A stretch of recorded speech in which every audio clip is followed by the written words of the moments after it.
recognizing your weakness, it drives you to God. Immediately to God.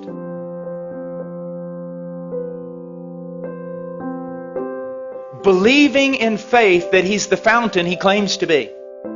That He's the source and the helper that He claims to be. That He is one of unlimited resources. That He does not greedily hand out to children, but He lavishes upon us. So see, your problem is that you're really not recognizing you're weak.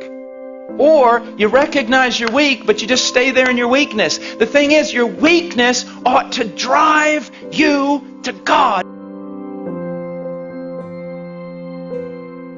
I saw someone last night, and I dealt a long time with them. Precious little girl. She recognized her weakness. She recognized her frailty. She recognized her sin.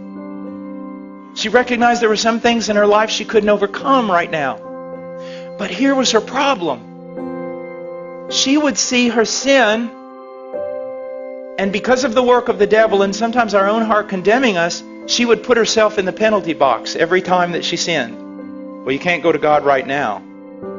You can't just keep running back to Him. I mean, you sinned yesterday and you repented and asked for forgiveness. Now you've done the same exact thing today. I mean, you run back to Him. You're just a hypocrite. You don't appreciate God. You don't have a high view of God. What do you think? God just hands out pardon to everyone?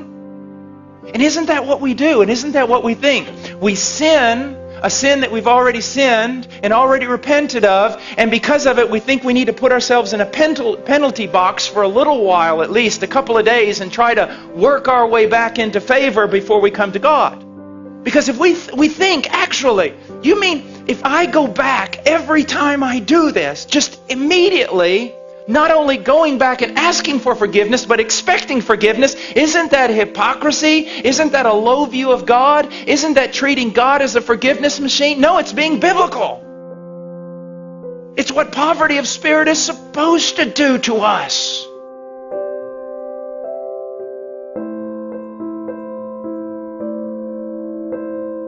I'm talking to genuine Christians who really want to be something they are not yet. But when they find themselves frail and they find themselves weak and they find themselves sinning the same sin, they kind of huddle over here and wait. Maybe read their Bible a few days, pray some more, show God they're really sincere before they run over there and actually try to get some forgiveness. No! One of the great joys of my life is when I discovered that the moment I sin the sin I always sin, my first response ought to be to latch a hold of Christ.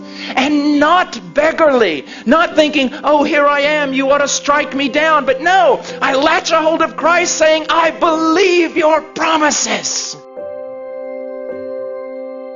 I am in a different realm. I am free. I am a saint. I've been moved out of Adam and condemnation and law. All of it was paid for on that tree. When He died, He knew all of it.